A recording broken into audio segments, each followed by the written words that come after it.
O paradoxo dos gêmeos é um dos experimentos mentais mais famosos e reconhecidos que você provavelmente já deve ter ouvido falar. E ainda que o meu canal não seja exatamente focado na apresentação de conceitos científicos, esse é um problema muito interessante que muitas pessoas ainda têm dificuldade de entender.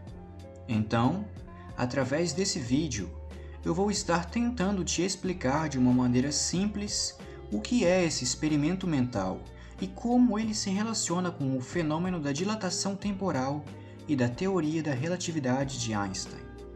Então, sem mais delongas, vamos começar. Primeiro de tudo, o que é um paradoxo?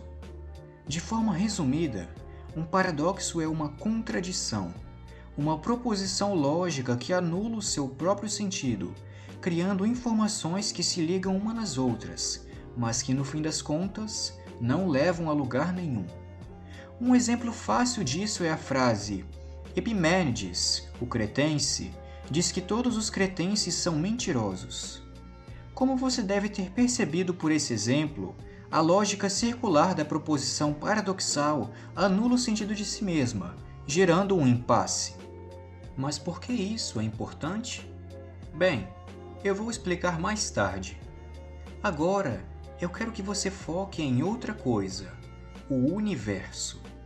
Quando Isaac Newton, um gênio da física, propôs que a mesma força que fazia uma maçã cair no chão também mantinha os planetas do Sistema Solar alinhados, através da sua teoria da gravitação universal, ele mudou completamente o ramo da física. O que Newton não esperava, porém, era o nascimento de outra mente brilhante muito tempo depois, Albert Einstein, que alterou completamente a maneira que a gente via o universo, por apresentar a sua tão famosa teoria da relatividade. Essa teoria expressa, fundamentalmente, que, bem, como o nome sugere, que tudo é relativo. Ou seja, é muito raro você encontrar algo no universo que seja consolidado, sólido ou imutável. A maior parte das forças da natureza são relativas e podem mudar de acordo com o observador. Mas o que nós descobrimos é que existe uma coisa no universo que não é relativa, e sim uma constante: a velocidade da luz. Isso mesmo, não importa de onde você esteja olhando, não importa de onde ela esteja sendo emitida, a luz permanece viajando sempre na mesma velocidade, como uma constante que não muda. Isso significa, entre outras coisas, que os valores que compõem a velocidade da luz acabam se tornando variáveis. Então, se a velocidade da luz é constante, o espaço e o tempo precisam ser mutáveis e relativos. E essa característica do tempo ser dependente do movimento foi chamada de dilatação temporal. Mas como nós podemos ter certeza disso tudo?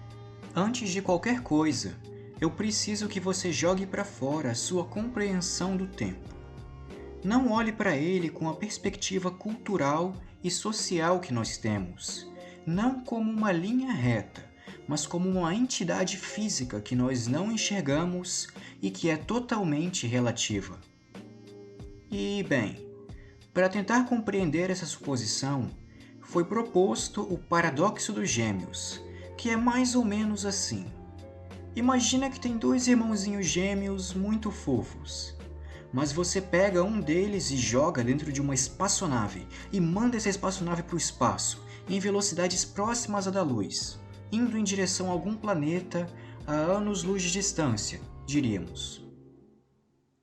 O outro irmãozinho fica na Terra, observando por um telescópio o seu irmão viajar através das estrelas. Considerando que ambos os irmãos são referenciais inerciais, ou seja, de acordo com a primeira lei de Newton, ambos estão em velocidades constantes e sem sofrer interferências de forças externas, Então seria lógico assumir que as leis da física se aplicam da mesma maneira para os dois irmãos, não é? Ou será que não? Porque, de acordo com a teoria da relatividade de Einstein, o tempo não é absoluto, mas ele passa de maneiras diferentes para observadores com velocidades diferentes, e o efeito se torna ainda mais claro se um dos observadores estiver viajando em velocidades próximas à da luz, como no caso de um dos irmãos. Porque, como ele está se movendo pelo espaço muito rapidamente, para garantir que a velocidade dele permaneça uma constante balanceada, o tempo sofre distorções e se torna variável. E em razão disso, o tempo passa mais devagar para o irmão que está viajando pelo espaço. Eventualmente, quando ele retornar para a Terra, vai acabar percebendo que o seu outro irmão gêmeo que ficou no planeta envelheceu mais rapidamente, e eles agora têm uma diferença de idade. Mas se olharmos do ponto de vista do irmão que viajou para o espaço, da visão dele seria mais fácil assumir que era a Terra e os outros planetas que estavam se movendo, enquanto ele estava parado, inerte. Então, se é assim, é o seu irmão na Terra que deveria estar mais novo, e não ele, não é? Bem confuso. E a pergunta que fica é: se ambos eram observadores inerciais, então como existe essa diferença de idade entre os dois? A resposta, na verdade, é até que bem simples. Veja só, como o irmão que foi para o espaço estava, digamos, em uma missão de ida e vinda, indo visitar um planeta, por exemplo, então houve algum ponto da viagem onde ele foi forçado a dar meia volta e retornar. Ao fazer isso, ele teve que desacelerar e depois acelerar novamente. Ou seja, isso quebrou a inércia e comprometeu o seu ponto de vista como observador, o que acabou causando a diferença de idade.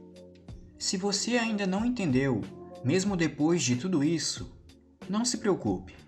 Muita gente tem problemas em entender, e isso não te faz ser menos inteligente do que ninguém. Mas para resumir de uma forma bem simples, a ideia é mais ou menos: o quão mais rápido você se move pelo espaço, mais devagar você se move pelo tempo.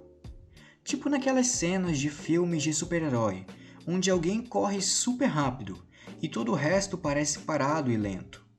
É basicamente isso. E o inverso também pode ser afirmado.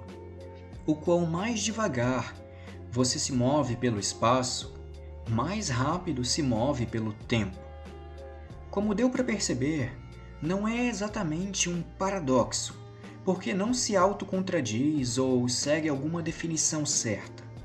Ao invés disso, é um experimento mental que se baseia em uma visão muito simplificada da física e da teoria da relatividade. Essa relatividade é o princípio da dilatação temporal, e se você acha que é tudo teoria, pode crer que não. Até mesmo a gravidade, que deforma o espaço, também tem efeito sobre o tempo. E isso foi comprovado em um experimento utilizando-se de relógios atômicos, que são relógios extremamente precisos. Eles foram sincronizados ao mesmo tempo e deixados sobre partes diferentes do mundo. Alguns foram deixados estacionados, enquanto outros viajaram de avião. Depois de um tempo, quando eles reuniram os relógios, perceberam que eles não estavam mais em sincronia, mas que o tempo havia sido levemente alterado para ambos, provando assim que a dilatação temporal afeta até mesmo o nosso planeta. Mas bem, é isso por hoje. Eu espero que vocês tenham gostado. Sinto muito se ficou complexo demais para se entender. Eu agradeço por terem assistido e até a próxima.